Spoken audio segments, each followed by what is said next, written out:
All right, everyone, thank you for tuning in to today's video. We're going to cover a potentially provocative topic today. I want to talk to you about why Jetboils may not be the best option anymore. Let's hop on the bike and we'll get straight into the discussion.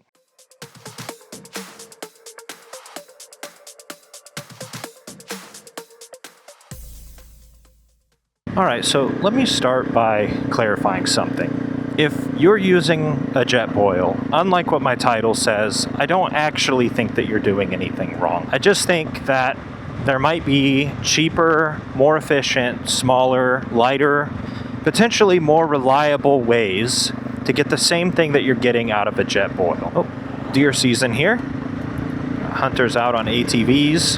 Holy moly, that's a lot of dust. Woo! I want to let you know that I've had a couple of different Jetboils over time that I've used personally. So my very first cook system, whenever I got into moto camping, was a Jetboil Micro-Mo. The Micro-Mo, I think, is a pretty popular system. It's also a little bit shorter and stubbier than a traditional like Jetboil Flash or Jetboil Zip system. I think the capacity on it was like 1 liter or 0.8 liters or 1.2 liters, somewhere in there. I used that for a long time. They do make their little Java kit for that one. So we did pick up the little French press for it, and worked well for a really long time. Then I started to realize that I wanted to be able to bring along something more similar to like a traditional like cooking pot. It wasn't long after the Jetboil Flash system came out. And if you don't know, Jetboil's Flash system is what they market as like their lightest, fastest boiling kit ever in the sense of the burner. It strays away a little bit from the traditional Jetboil system in that like the pot doesn't lock onto the burner the same way that a lot of other Jetboils lock onto their burners. Oh, that's our road. I tried using it with the pot support that came with my Micro-Mo, and everything was good there. The problem was when I went to actually cook in it, I think that we were trying to maybe saute some peppers or something at camp. It scorched the peppers. And basically, as soon as a titanium pot runs out of water, it immediately starts burning whatever's in it. And that's because titanium is really, really good at heat transfer. And that's both a strength and a weakness of it. A, it's really hard to finely control the amount of heat in the pan. B, it also cools off incredibly quickly. So we'll get into how that causes some issues later on, but for now, I just want you to know that I do have a background in using Jetboils, and ultimately, when you compare them to a lot of other options out there, even though they kind of market themselves as an all-in-one type of kit, they do pack a little bit larger than a lot of simpler systems. In addition to that, because they have like their proprietary, I think they call it like a flex ring burner, there's just a lot of extra material that comes on them. You have to carry additional accessories in order to be able to use them with anything other than the cup that they come with. Every time I took my Jetboil out, I was never able to get it packed the same way or with as much ease as what they say you're supposed to be able to do. The lids on them also are like really flimsy and loose. They never stay on very well. You can never actually get everything to pack tightly in it and then trust that everything's going to stay together when you throw it in your luggage. From a packability standpoint, Jetboils are probably one of the worst options on the market for a cook system. Okay, so let's talk quickly about how we're going to be using our camp stove when we're camping off the bike or out of a backpack or even in a car. Like I mentioned earlier, titanium is not a good thing to cook in when it comes to just like an isobutane burner or stove. The problem with titanium is that it gets so hot that it'll burn anything that you try to cook in it. And as a result of that, I would not recommend cooking any actual food in your Jetboil or in a system like the one I'm going to show you later. If we just break it down and try to be realistic about it, really what we're using those systems for is boiling water to make coffee or a dehydrated meal. Once we are realistic with ourselves about what we're going to be using these systems for, we can really start to narrow down how the Jetboil isn't all that versatile. I want to explore a couple things with the Jetboil that some people might disagree with, but these are just opinions based on my own user experience with them. That being said, it's a really complicated, overgrown way to boil water. And if you want to do anything else with it, you're going to have to buy more stuff. For example, Jetboil makes a French press kit where you can make a French press all contained in your Jetboil kit. It's really good in the sense that it can boil water really fast because it transfers heat so efficiently. However, when you try to make something like French press, which requires your container that you're brewing in to have some decent heat retention. I know I mentioned it in my coffee video before and discussed it as a viable option for making coffee, but I really don't think that it's a good way to make coffee when you're at camp. It's also one of the hardest to clean up. If you have one already and you're using it and you like it, then that's great. I'm really glad that you have a system that works for you and that it's convenient. And I'm glad that you're getting out there and doing the thing with what you have. I also find that Jetboils are particularly difficult to pour out of. Now, when you go buy a Jetboil, one of the things that you might like when you see it on the shelf is that it has this nice lid that is often clear so you can see through it to see if your water is boiling. It also has a nice little pour spout on it and some vent holes so it's easy to tell when your water is boiling and steaming. What I found is that those lids don't stay on.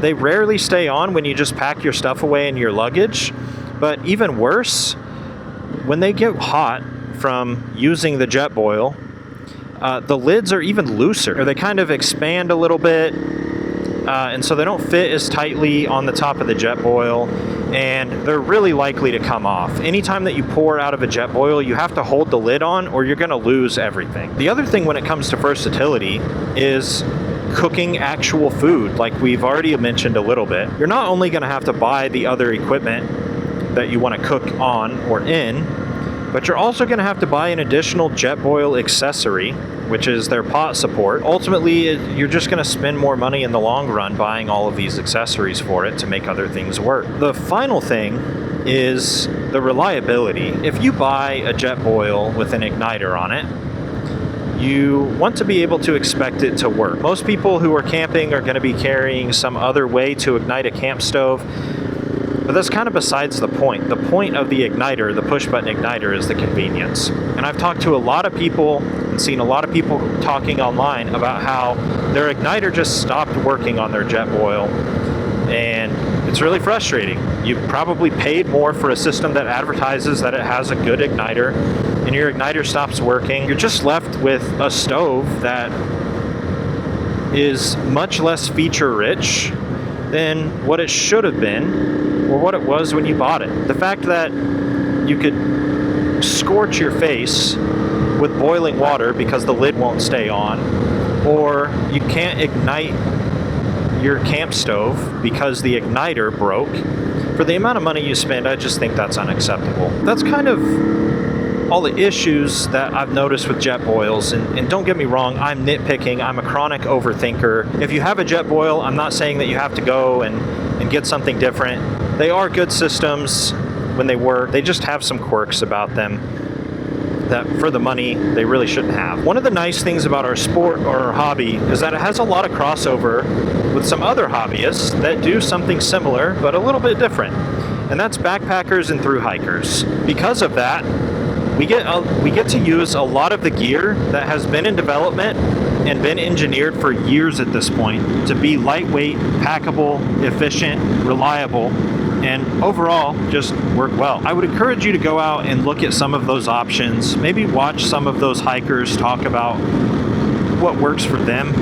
That's what I did, and so I'm happy to share with you the system that I have. All right, so there was a lot of talk about pack size, about efficiency, about falling for marketing mumbo jumbo. Time to actually show you what I use. I can tell you about the specific items, but ultimately this is going to apply to a number of different configurations and items that you can buy.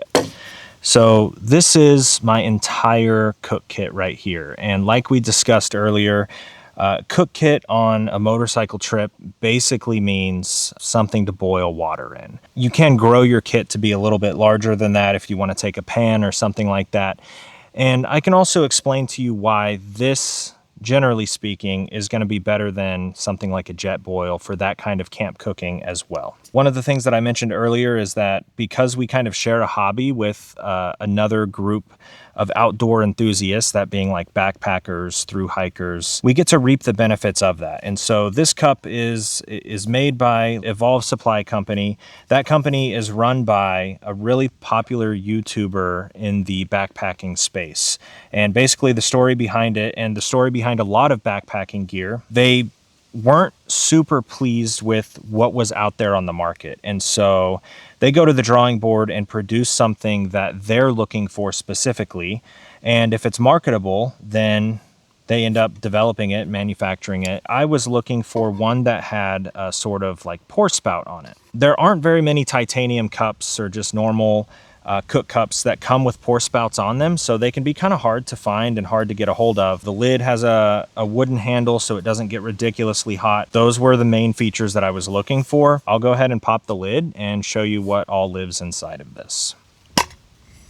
All right, so lid has really good retention on it. It's not just going to slide off or come off. I've got my pot support for my stove. This is a Soto Windmaster. There's a lot of stoves similar to this on the market. A couple reasons why I chose this one. So instead of just being kind of like an on-off valve or a system that regulates the flow only by using a valve, this also has a little regulator in it. Packs away pretty nicely. It also comes with a little carry bag, which I don't really use other than to store the other accessories that come in it. I guess it's really just one.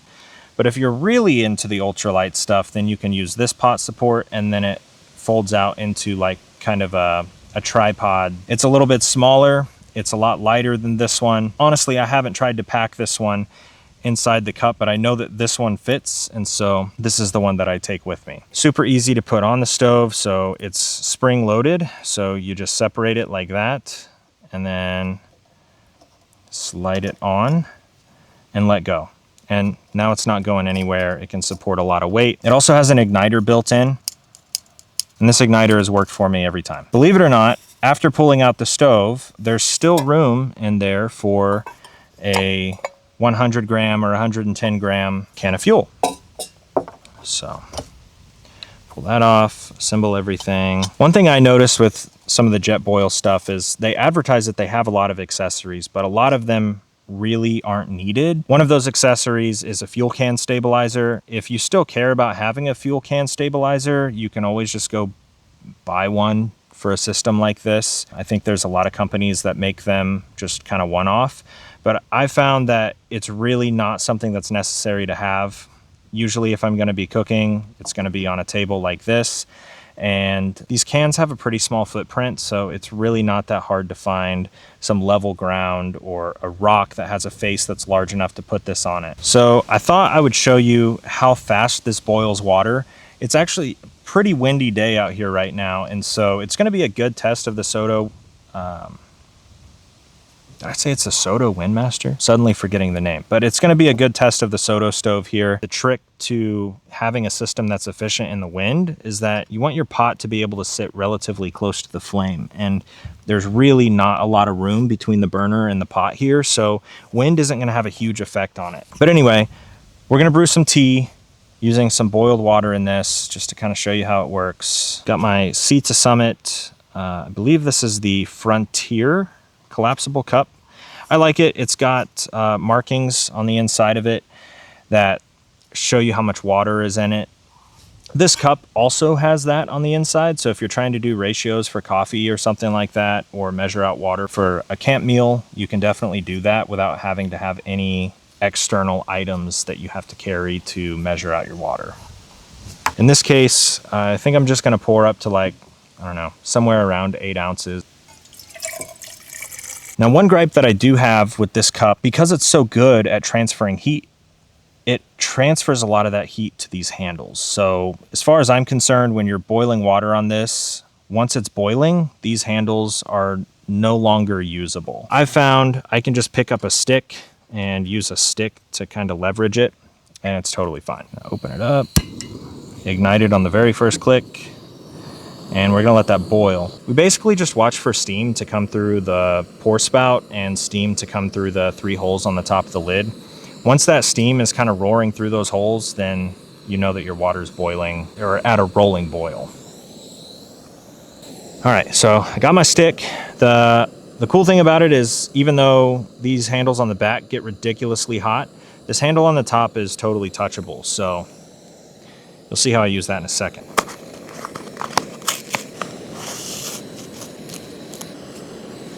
All right, starting to see some steam. And a lot of times you can also see the pot shaking, and that tells you that the water is at a rolling boil inside of there. All right, this is looking good. I see steam coming out of all the holes on the pot. So like I said, this one you can totally grab. I'm gonna use a stick on the handles in the back here, and then we're just gonna pour it.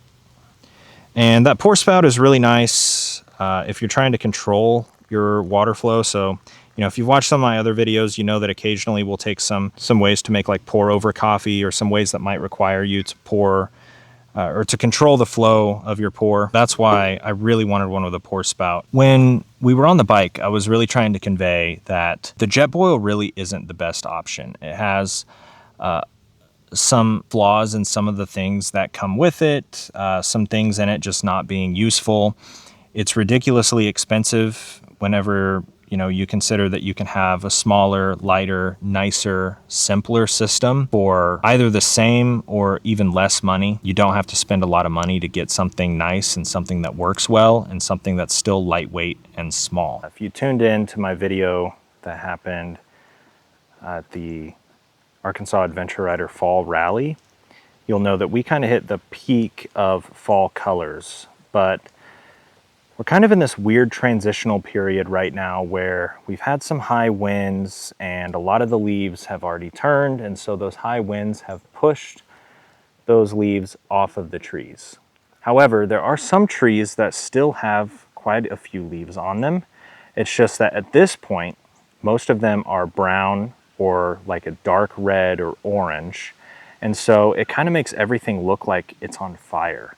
On these overlooks, you can see the different patches of different types of trees. So over there on that hill, obviously the top of the hill is one of those areas that, like I said, looks like it's on fire. There's a lot of trees at the top of that hill that change every year, but then there's a lot of deciduous just below those. So really cool. I don't know if that is related to elevation and that's why they grow in those patches like that. I'm not sure, but really pretty time of year.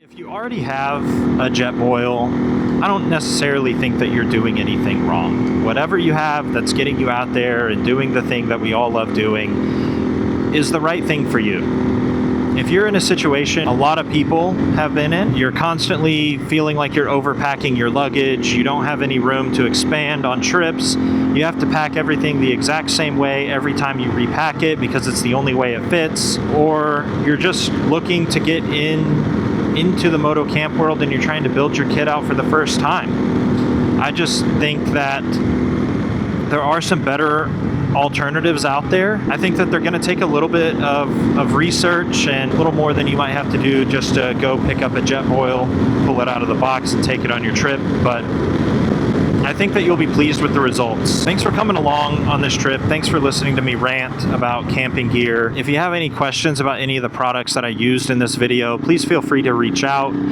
or comment on the video.